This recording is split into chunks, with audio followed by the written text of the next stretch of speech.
donc j'ai pris de l'eau de tube en cuivre, tout simple, plus de baguettes de cuivre de la baguette à souder que j'ai récupéré. Donc je vais voir, il paraît qu'il y a de l'eau, donc je vais voir si elle marche, les baguettes. Et si on trouve de l'eau. Voilà, donc j'avance. Je tiens les tubes, je prends les baguettes.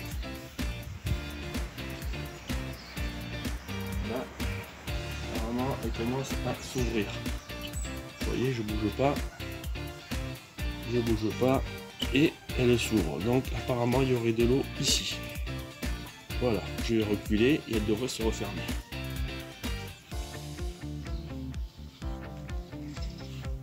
Voilà. Donc là, je vais compter les pas pour savoir à peu près à quelle profondeur c'est. Alors, je vais compter.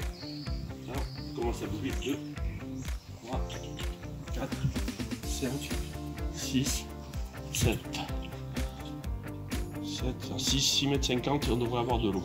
Voilà, donc comme je vous fais voir, elles sont bien, la veine d'eau serait de ce côté là, donc j'ai plus qu'à chercher. Bon.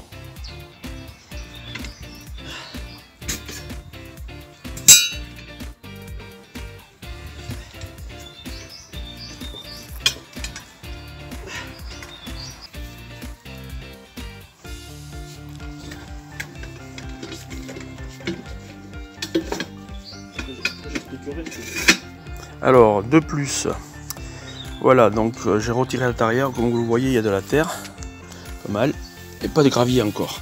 Et je me suis fait, au niveau de l'intérieur, je me suis fait des petites barres de fer, comme vous voyez là, je ne sais pas si vous voyez bien. Voilà, on va voir un peu plus. Voilà. Voilà, je me suis fait ça de manière à pouvoir attraper bien la terre, parce que la tarière, comme ça porte à plat, ça attrape pas dès qu'il y a un caillou, c'est très dur à le faire tourner. Donc là c'est beaucoup plus facile parce que ça hache un peu le début de la terre. Donc voilà, donc là je nettoie et voilà mon système de coudage qui a l'air de tenir bien. Voilà, je vous l'avais pas dit peut-être, je sais pas, mais j'ai dû changer donc de système. J'ai fait le trou comme vous le voyez, donc à la main jusqu'à 3 mètres, 3 mètres 50, et après je me suis fait un système d'échelle que j'ai mis comme ça, comme vous le voyez là, avec un treuil, une barre à mine et un petit crochet qui descend et qui m'attrape à chaque fois les petites vis qui dépassent ici. Voilà. Et avec ce système, ça me permet de l'accrocher à chaque mètre et le soulever avec le treuil. Je vous ferai voir tout à l'heure un peu comment le fonctionnement de tout ce système. Enfin, c'est pas compliqué, il faut juste un peu de jugeote. Et le trou, voilà, donc bon, le trou, je suis à plus de 4 mètres, on voit rien du tout en bas bien sûr, mais bon, on verra. Donc voilà, j'ai mis une échelle, une barre à mine, le treuil en dessus, très facile à faire, une rallonge, et tout marche bien. Et ma petite ficelle rouge qui fait que quand je monte à 1 mètre, 1 mètre 50 avec le treuil, je peux récupérer avec cet anneau l'autre écrou qui me tient la barre en hauteur, parce qu'autrement elle redescendrait toute seule.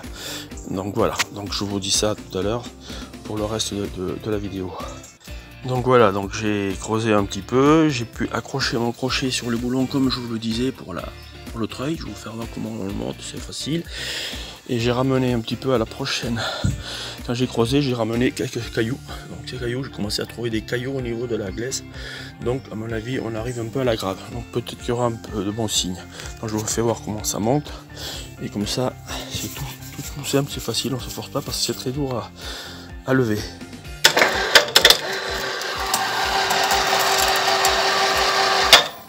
Voilà, donc là, ouais, je vous ai fait voir, voilà, je peux ça monter de mètre. Et après, je raccroche ma petite boucle rouge sur l'autre écrou qui me tient, je le remets un peu plus bas. Bon, je pense que vous avez compris le principe.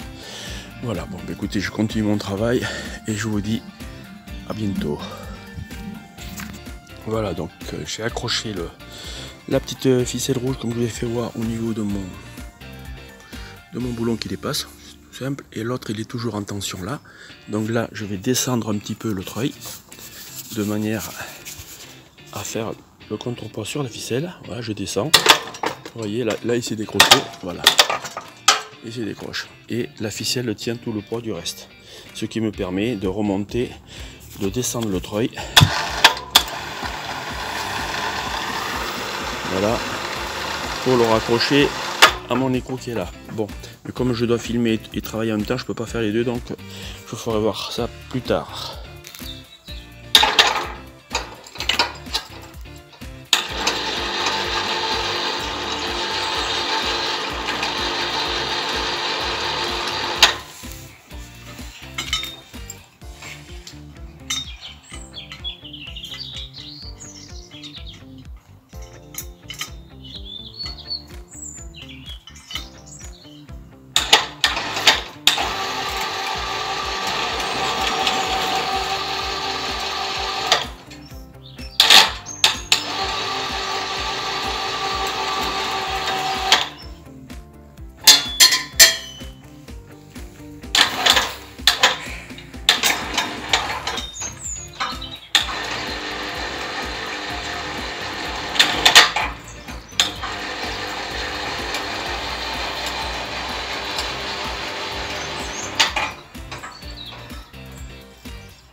Attention à toi.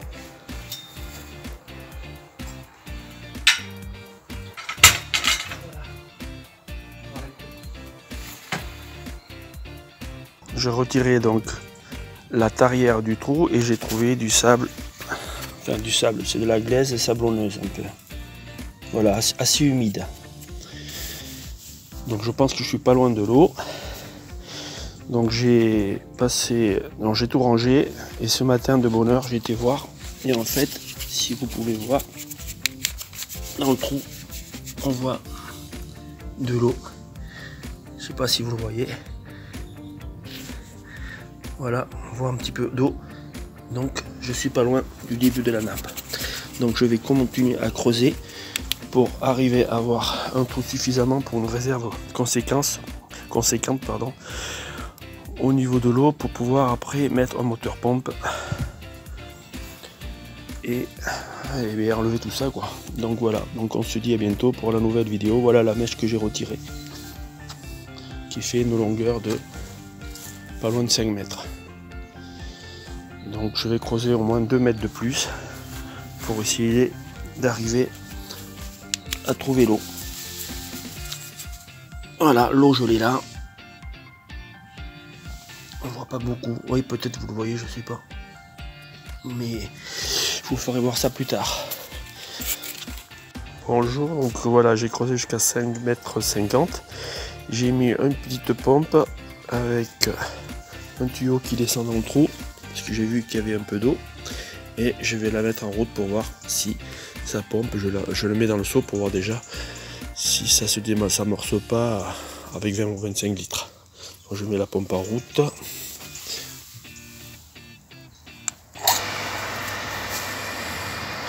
Voilà, on va voir si ça coule.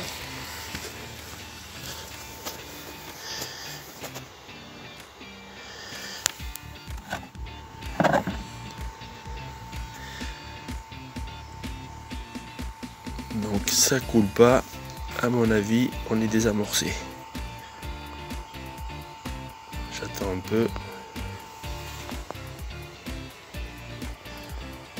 Voilà, donc j'ai refait un essai car la pompe était désamorcée. On va voir si ça marche.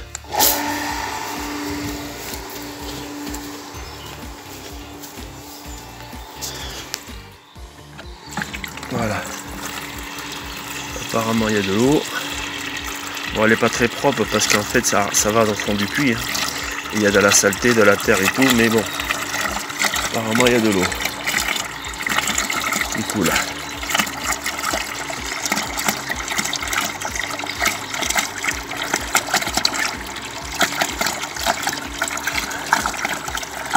Donc le système marche bien, mais écoutez, comme j'ai trouvé de l'eau, voilà, le tuyau rentre dedans et la petite pompe qui pompe, ça suffit pour voir s'il y a de l'eau suffisamment pour pouvoir mettre après un surpresseur pour avoir de l'eau dans la maison. Pour l'instant l'eau est sale, mais bon, c'est pas si sale que ça. Quoique là, elle n'est pas si sale que ça, c'était au démarrage. Je trouve qu'elle est quand même propre au niveau de ce qui coule là. C'était le démarrage qui était sale, le tuyau il devait être sale. Là c'est de l'eau propre, ouais. On la voit bien. Hein. Et apparemment il y en a puisqu'elle ne se désamorce pas. Non, il y a de l'eau qui coule, elle ne se désamorce pas. Donc on a un bon puits, on va voir si ça ne s'arrête pas. C'est que j'ai l'eau qui est aspirée et qui vient au fur et à mesure remplir le trou parce qu'en fait il est pas grand, le trou il fait que 180 sur je crois 70 cm de contenance. Là déjà j'ai rempli un gros seau.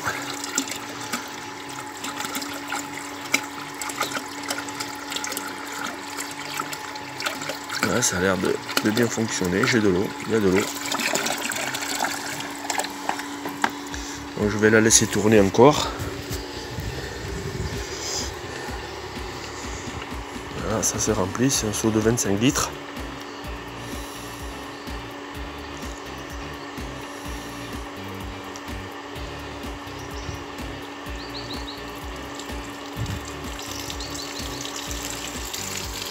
Alors, ça déborde aussi, donc c'est que c'est bon quoi. Si j'ai déjà tout ça en eau pour mettre en surpresseur, une fois que j'aurai bien nettoyé le fond du puits, l'eau sera beaucoup plus claire. Donc il ne me reste plus qu'à mettre les tuyaux en place. Donc je vous ferai notre petite vidéo pour les tuyaux que je vais poser. À bientôt. Donc voilà, j'ai fait les trous dans le tuyau de 160 que j'ai été acheté. Voilà, j'ai fait des entailles sur 1,30 m de profondeur. Le tuyau il va aller tout ça là jusqu'au bout. Donc il fait 8 mètres en tout. Voilà. Donc je vais la mettre dans le trou tout à l'heure. Pour vous dire, donc j'ai pu décrocher le treuil et la barre à le treuil et la barre de la vrille, enfin c'est-à-dire la tarière. Voilà. On a une tarière de 8 mètres aussi. Et j'ai creusé à 7 mètres. Je pense que je peux plus faire parce qu'après je tombe que sur du sable et quand je relève la barre avec la tarière je ne ramène rien puisque le sable s'écoule avec l'eau au fond. Donc j'ai arrêté de creuser, mais autrement ça rentrait encore. Donc voilà, donc là je vais installer le tuyau et je vous reprends tout à l'heure une fois que j'aurai fini mon tuyau quoi. Donc voilà, écoutez, j'ai mis le tuyau sur 4 mètres, donc il reste 1,30 m en hauteur qui dépasse forcément pour avoir bien la profondeur qu'il faut. Ici j'ai mis un trou pour passer mon tuyau de la pompe après et j'ai tracé deux traits, donc le trait du haut c'est le trait du tampon que je vais mettre et le trait du bas c'est la longueur du tampon. Comme ça mon tuyau passera déjà avec une petite tranchée dans la terre pour mettre mon surpresseur, je pense ici sur cette dalle là. Donc voilà, donc le tuyau est bien rentré, pas de problème, c'est du 160 et voilà, je l'ai calé avec un piquet pour pas qu'il descende pendant que je fais mon trou. Donc là je vais le couper tout et je vous reprends tout à l'heure pour la suite du film. Donc voilà, j'ai mis le tuyau, je l'ai coupé. Voilà ce que ça donne. Et j'ai mis du gravier autour du tuyau, donc du 160 et le trou faisait 180. Ce qui fait qu'il y a un peu de gravier tout le tour jusqu'en bas pour un peu empêcher le sable d'arriver directement dans le tube. Voilà, donc après au niveau frais, donc j'ai eu, si on fait les comptes, le treuil m'a coûté 110 €, la barre 40, ça fait 2 fois 6, j'ai pas tout utilisé, ça fait 150 €. Le tuyau PVC que j'ai mis il coûte 120 €, c'est celui qui a coûté le plus cher, donc ça fait 260, 270, 280, ouais, il faut compter 300 € environ pour faire son puits à 6 mètres ou 7 mètres de profondeur soi-même. Voilà, ça m'aurait coûté environ, j'avais fait faire un devis à 1600 € juste l'installation jusqu'à une hauteur de profondeur de 7 mètres. Donc bon, je suis gagnant du fait que j'ai trouvé l'eau, mais bon, c'est risqué si on n'en trouve pas, quoi. Donc voilà, ma vidéo est finie. Je souhaite de faire pareil, mais avec beaucoup de courage, parce qu'à 63 ans, c'est dur. Au revoir. Donc voilà, après le puits, avoir fait le puits, je vais installer un surpresseur, que vous voyez là. Donc j'ai mis l'arrivée d'eau qui arrive ici, quoi, dans le flexible, depuis le puits. Un T et un bouchon pour pouvoir remplir en cas que ça se désamorce un jour. Un clapet anti-retour. Une petite vanne avec un tuyau de départ qui va en robinet extérieur. Voilà, et l'autre vanne qui part avec le flexible et qui va d'un premier filtre, le deuxième filtre et troisième. Donc le premier assez clair, deuxième c'est pour la boue, ça retient les boues, et le troisième c'est pour le calcaire. Donc j'ai ajouté aussi un compteur d'eau, que voilà, il était à 0 et là on est à 29 mètres cubes. Voilà, et ça repasse dans deux autres filtres en plus, et là l'eau est bien claire. Voilà, que j'ai pas changé depuis longtemps, puisque ça fait déjà 6 mois que j'utilise le puits. Et ça part directement à un adoucisseur d'eau que j'installe ici, un tout petit adoucisseur d'eau, ouais, que vous voyez. Voilà, j'ai mis un petit adoucisseur d'eau pour l'usage domestique de 6 personnes. Donc on n'est que 2, donc ça va largement, c'est largement suffisant. Ça fait que tout marche bien, hein, je vous dis, hein, et je suis très content. Donc celui-là qui veut faire pareil, il peut, c'est facile à faire, il ne faut pas être surdoué pour ça, mais bon, un peu de volonté c'est bon, et un peu d'argent, parce que bon, le surpresseur et l'installation, il n'y en a pas loin de 500 € en tout, avec ouais, 600-700 € je vais dire, avec l'adoucisseur d'eau. Voilà, tout ce système là, ça monte à peu près dans les 700 € avec l'adoucisseur d'eau. Je vous dis à bientôt, au revoir.